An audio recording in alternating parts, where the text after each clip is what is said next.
If you haven't heard about Anchor, it's the easiest way to make a podcast. Let me explain. It's free. There's creation tools that allow you to record and edit your podcast right from your phone or computer. Anchor will distribute your podcast for you so it can be heard in Spotify, Apple Podcast, and many more. You can make money from your podcast with no minimum listenership. It's everything you need to make a podcast in one place.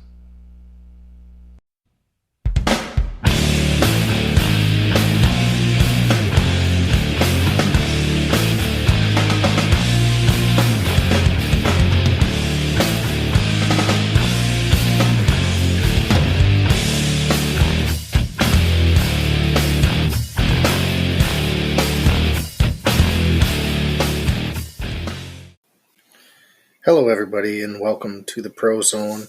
I hope everybody's doing okay during this time. I know there's a lot of crazy stuff going on. Now, got a good episode here today. We got Vinicious from Coastal Championship Wrestling, CCW down in Florida, as my guest. And check it out. There's going to be a lot of good stuff going on down there as soon as this pandemic is over. Now, you're going to notice during this interview that my voice might seem a little low. I was trying a new technique and a new headset, so not everything came out exactly perfect, but needless to say. How has the quarantine impacted your wrestling career and the school and you guys running shows? Man, it's been crazy. Obviously, we're in South Florida, and we run monthly shows out of our training facility. And then we have larger shows, kind of bi-monthly, about 6 or 7 larger shows that we run a year, which draw about 700 people, 600 people. So, all of those are on hold or canceled. And then, of course, me personally was really excited to get some interesting bookings over WrestleMania weekend. We had a joint show we were going to do the morning of WrestleMania, basically on the walk up to WrestleMania. So we knew we were going to have like hundreds of people putting eyes on us. I was going to wrestle a pretty famous wrestler from Chile, a good friend of mine, Ariel Levy. It was going to be our first match against each other. And all of that canceled. All that went away because of, this horrible disease. But, in reality, you have to also see, we're lucky that, we're healthy.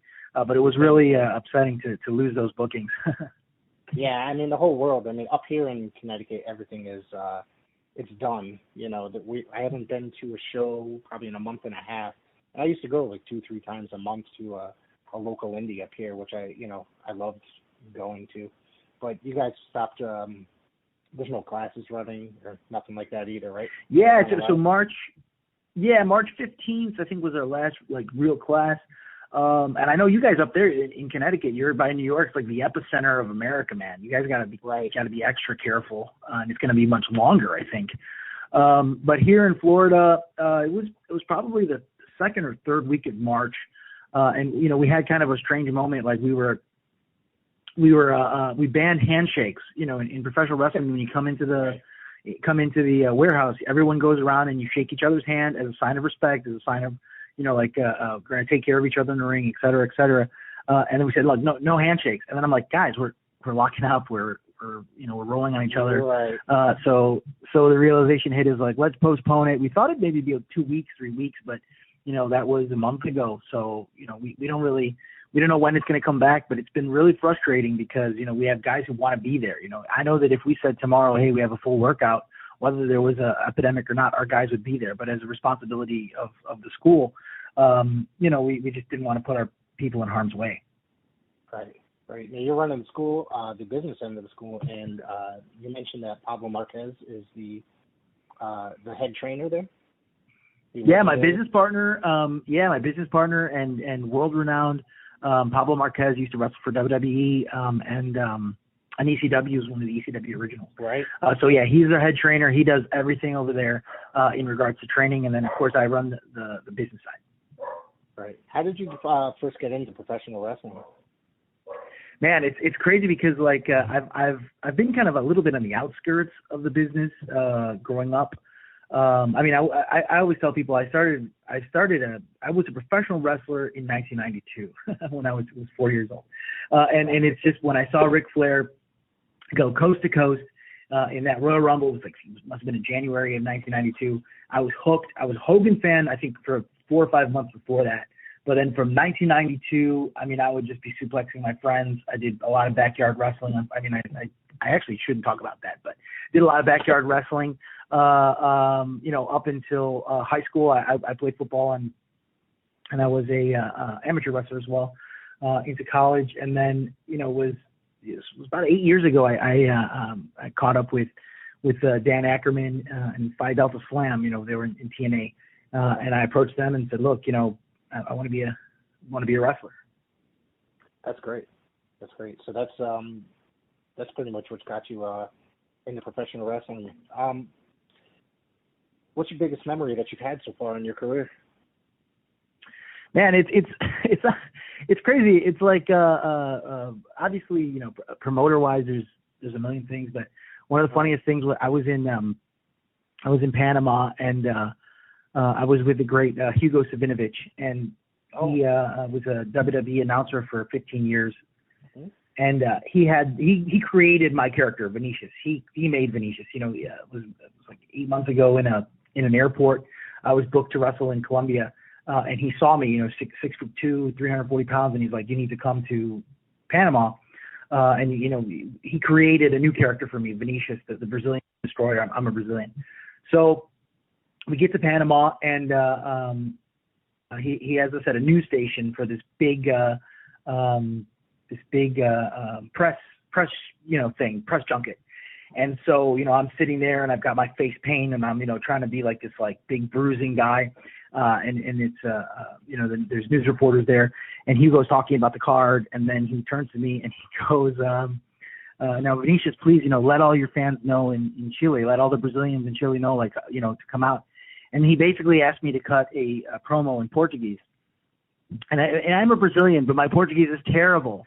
And I was totally not warned that on the news, at that exact moment, that I would have to cut a promo in Portuguese. And I cut a very simple promo. I think I got away with it. But I was almost shaking. I was so afraid because I was like, man, I'm trying to find the right words to cut a promo.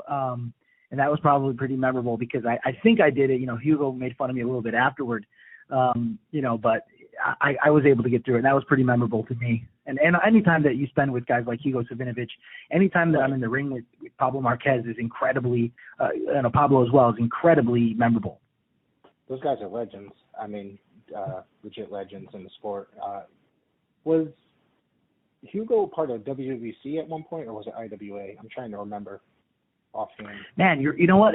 I always mix the Puerto Rican companies up. I know that he was so close to Victor Quinones for so long, and I think he worked for both of the companies, or the three companies actually, in Puerto Rico. And anytime anybody needed someone to right the ship, I know that they went to Hugo. Oh wow, that's amazing. That's great. So during all this stuff, I mean, we're gonna go back and forth. Yeah. Sorry. I'm still kind of new at doing this. I think I told you this is still kind of new to me, so I'm still trying to practice on some of this. No, it's all good, man. It's no problem. Yeah. No, I actually heard. Have you guys thought about doing when are they opening anything up back down there in Florida? So in Florida, it's so crazy. Like I guess Georgia's open today, and Texas is talking about opening next week, and then Florida is talking about May 6th or May 8th, something like that. And I'm open to it. I'm open to getting things going, as long as it's safe. In reality, of course, I spoke to some of our students and said, hey, we're thinking May 6th. Some of them are excited to be there, and some of them are a little bit worried.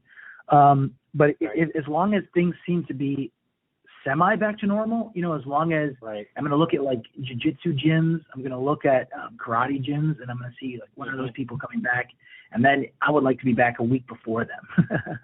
Right. Do you guys have you guys thought about doing I know some indies are doing empty arena or dojo recordings, releasing them online. I think Limitless up here is running like a dojo series where they're just having, you know, the 6 guys are having like 3 matches per show. Have you guys ever thought of that? Like releasing?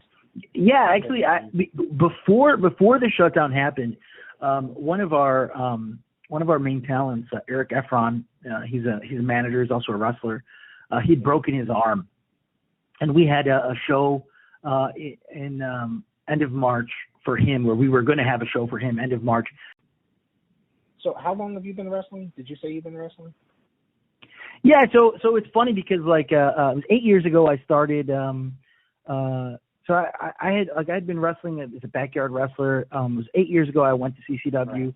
And then really for the last like about 2 years ago, you know, I had some injuries and stuff, but 2 years ago I really decided to make a seriously make something of this, and not just as a wrestler, but also as a promoter.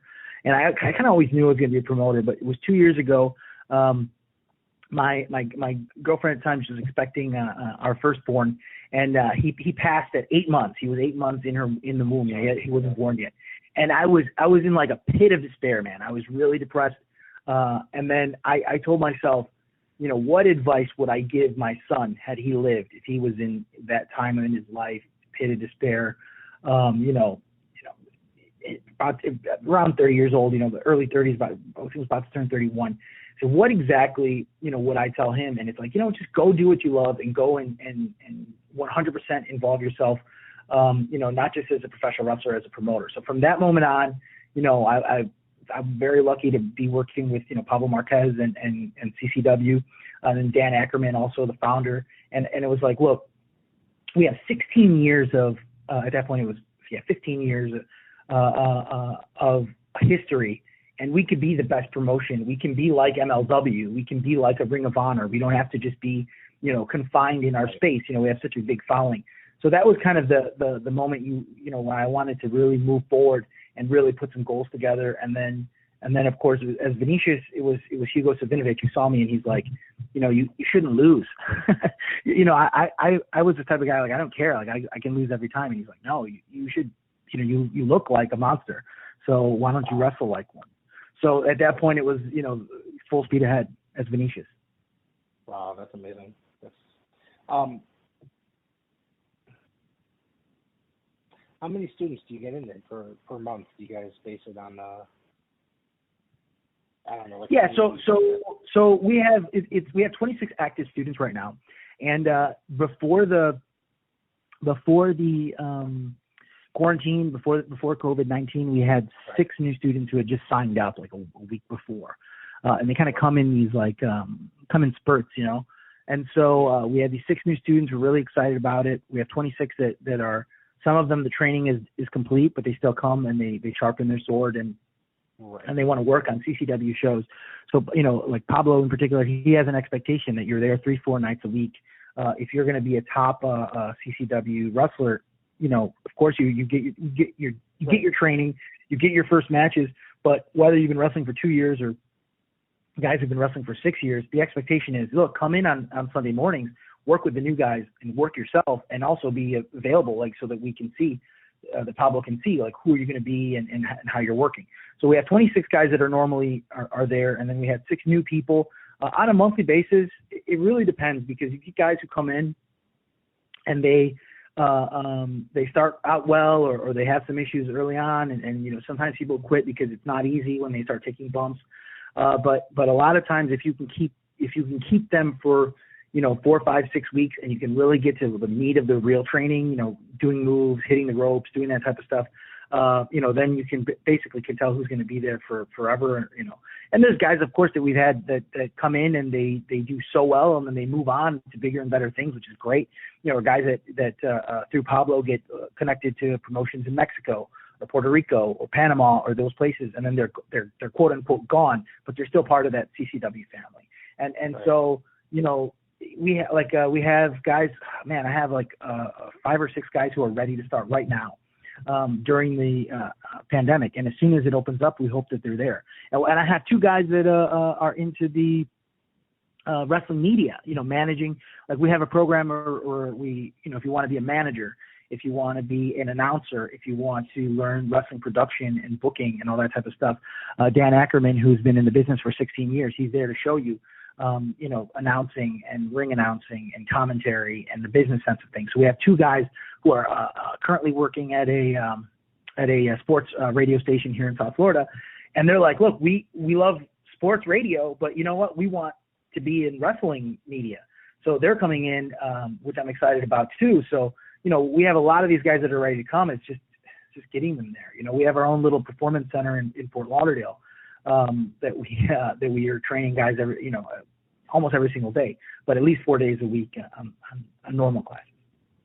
Right. Do you guys at your performance center, do you hold like shows there at that?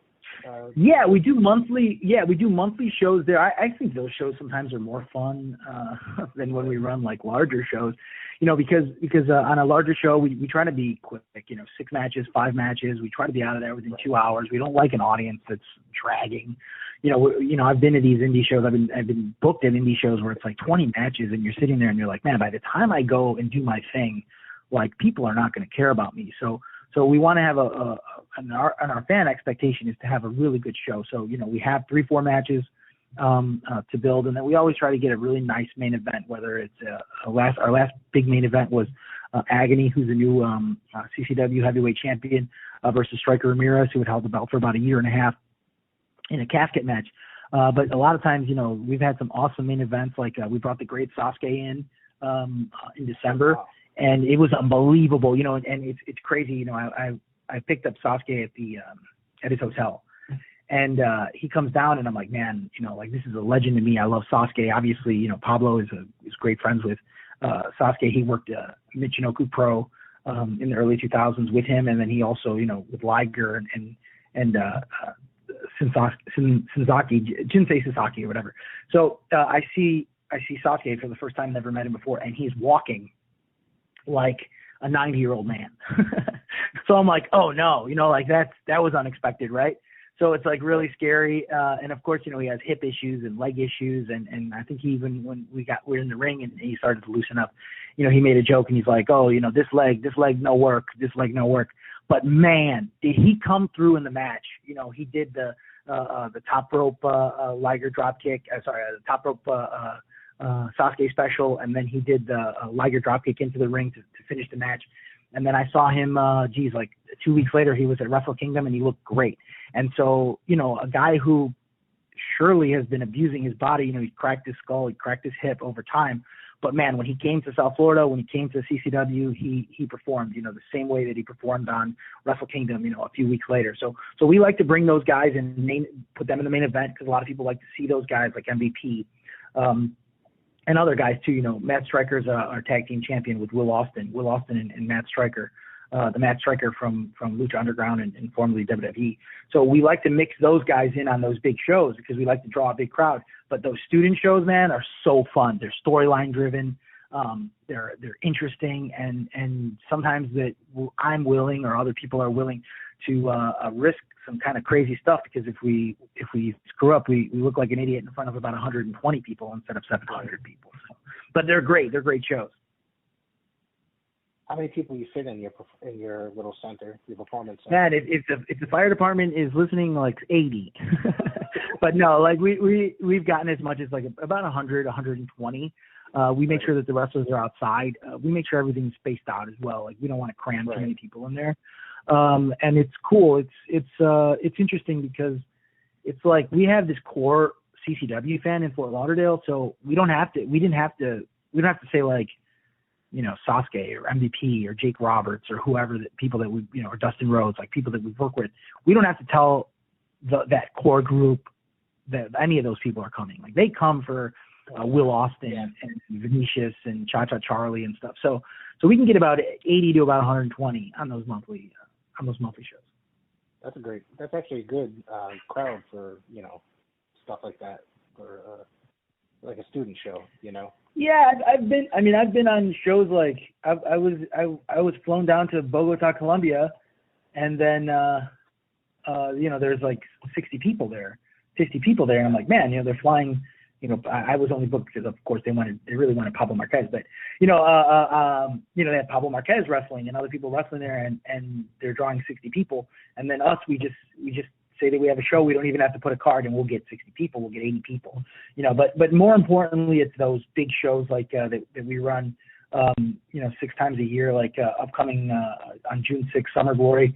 Man, we had such an exciting show planned. We don't know. I mean, I don't think it's going to be good to have, to be able to pack even a light 400 or 500 people together so quickly after this pandemic. I'm going to see. We're going to have to take a close look at that and see how that's going to run. But man, we have such amazing things. Like we have a new world CCW world champion, Agony. He needs the title. He needs to defend the title. And then we have Matt Stryker and Will Austin, and we're really trying to push the tag division, so they need to defend their titles. But if we're forced to change the venue because we can't put 400 people, and we're going to, let's say we do it at our at the CCW training facility, I mean, I have to fly in Matt Stryker. You know what I mean? I love Matt Stryker, by the way, but like flying in bigger stars, I would fly him in. I would fly him in no matter what. We would fly him in. Pablo would fly him in. But but would we be able to book bigger stars when we know we're going to take a loss anyway? So it's kind of a difficult thing for us, Right. You keep mentioning Matt Stryker. I remember he used to work indies up here because he's from the Northeast. Yeah. I've watched him, for a number of years prior to making it to WWE. Always, I've met him a couple times. Super nice guy. He's the nicest guy. He really is the coolest dude. His parents live around here, and he's always just like the coolest guy. And it's funny because he's so open. We did a 4-team tables, ladders, and chairs match last October where they retained the titles, and it was a car wreck. I mean, we had tacks, Canadian destroyers off top of ladders, and I remember we were like, well, this is going to be fine and dandy, but there's no way Matt Stryker is going to do it. That was literally our thought process, and he was like, he was willing, not only willing, but he was excited for it. And then we had a couple clips go viral from that one match, and he was there, and it adds a lot of credibility. You look at what you think is a regular indie promotion, and they're like, oh wait, Matt Stryker won the tag team championship, so he's there. So you need to have that. You need to have some guys who have been to the top to see that. And if he could literally have said, no, I'm not gonna take a choke slam through a table. He is in his right to say that, and he did, and he's down for anything. He's awesome. Indie promotions need, a lot of times they need to bring in 1 or 2 guys to draw those extra couple people to get people interested in coming out to something that they might not see, that that are maybe only familiar with WWE or whatever. I mean, it helps a lot of times bring a couple extra people in, Yeah, it's like not just the actual drawing power. Like we brought Mick Foley last year for Stars and Stripes, and cool. Oh, he's the nicest human being in the world, actually. I just met him again in February for like the 2nd or 3rd time. So I saw him do his speaking tour. He's a really nice guy. Yeah, he's so I don't know, he's so humble, man. And Pablo was he was having some issues, personal issues, and he was getting through that, and he was making his comeback because he had taken some time off of wrestling. And then Mick he suggested to Pablo to bring him down, he said, I'll do it, and we'll do this. And then, we had him involved in one of our tag team matches, and he was amazing to the crowd. And we had never, I think we had about 760 people there, and there was probably about 100 people that we had to turn away because we just didn't have the space for them. So it was and it was because of Mick Foley. I mean, obviously it was a hot card. We had our we had our VIPs, we had everything in there, but just the fact that I think Mick Foley, he put us over the edge. So someone like a Mick Foley, and he got involved. It's funny. We had the Brooklyn Brawler right after that, and it was so funny because we were talking, and he had a great match against one of our guys, and I told him, it was really nice the last show we had Mick Foley, And Brawler's like, oh, good, I'm glad you had Foley because he doesn't do anything. So when they see me, they'll be happy. And I said, no, man, he got in there. He got in there. He did the sock. He did everything. He was involved. He was physically involved. And Brawler was freaking out. He's like, oh, these people are going to hate me now. Like they're not going to care about me. They just had Mick Foley. And I was like, man, and they love Brawler, by the way. They loved it. But it was funny because, just to have Mick Foley, but having him actually to do something, throw some punches and give one of our guys, the Jackal, Sacco, in the main event was wonderful. The whole place exploded. I loved it. All right. Is there anything you want to mention? Man, please, if you're in and around South Florida, please come to CCW training facility. You can check us out, but also go to the YouTube. We're really trying to build it up. We just put up an amazing match, a classic match. It was the inaugural CCW World Heavyweight Championship match. It was Antonio Banks, MVP before he was MVP, before he went to Japan, before he became one of the greatest Intercontinental champions of all time, versus the Blackheart Dave Johnson, who's a legend for CCW. He was CCW in those beginning years, along with Dan Ackerman and Phi Delta Slam. But the Blackheart and Antonio Banks in a cage for the CCW World Heavyweight Champion, and you can just go to youtube.com/Coastal Championship Wrestling. Of course, if you're around South Florida, come in, train with us. If you want to be a manager, you want to be a valet, you want to be a professional wrestler, look it up on Facebook. It's just CCW. It's facebook.com CCW events. And then on Instagram, it's Instagram/CCW training facility. Okay, so you can do that. And obviously me, I'm Vinicious. You can follow me on Twitter, Vinicious Fights, VINICIOUS Fights, Instagram, anything like that. And then if you're not in South Florida, I'm trying to get some wrestling boot camps. 6 weeks in sunny South Florida, 6 days a week. We will set up room and board for you. Get you guys a full 6 weeks of intense training, 4, 5, 6 hours a day, working with Pablo Marquez. And I'm probably going to figure out some slots for that because I know that there's some parts of the country that don't have full-time wrestling schools. So come in, fly in, you get to stay in Florida, you get to, hit the beach, hit the pool, and then also train 6 days a week with the world-renowned Pablo Marquez. There's nothing better than that.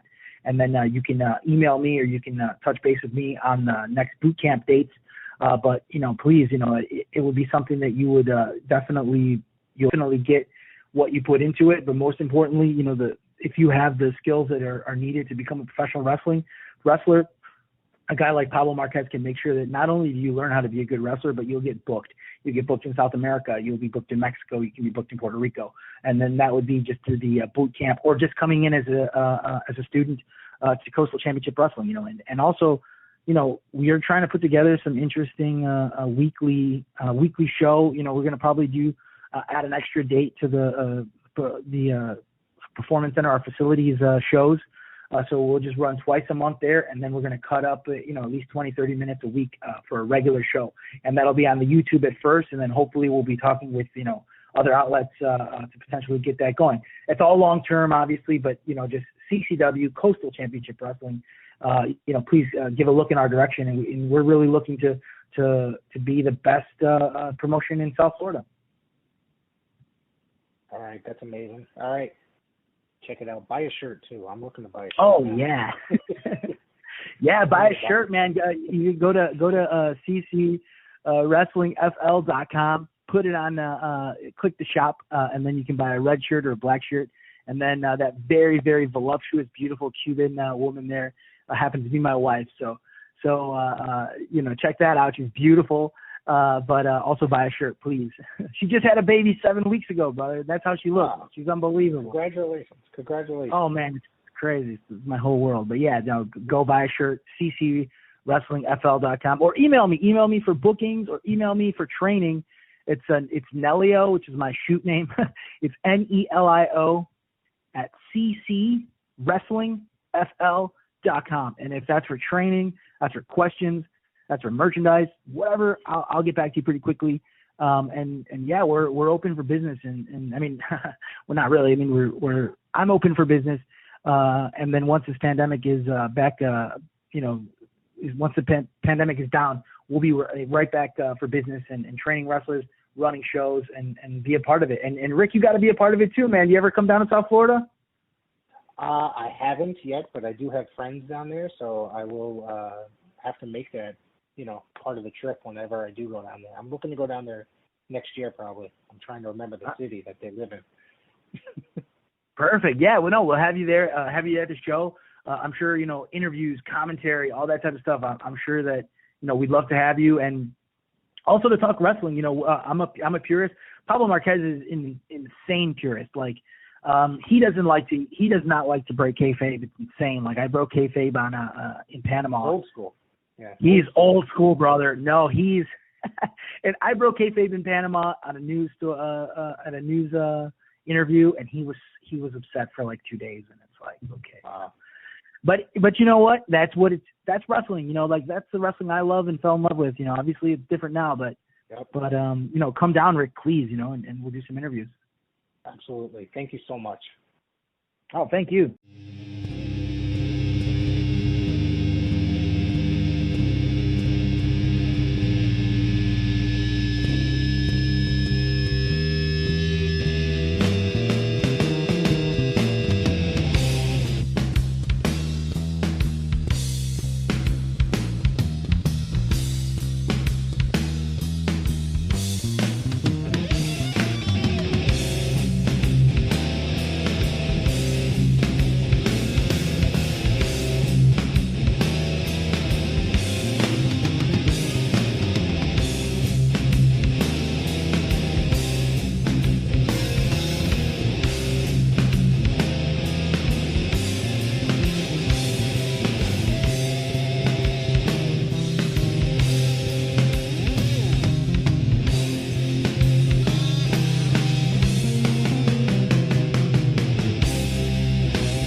All right, everybody. Thank you for tuning in.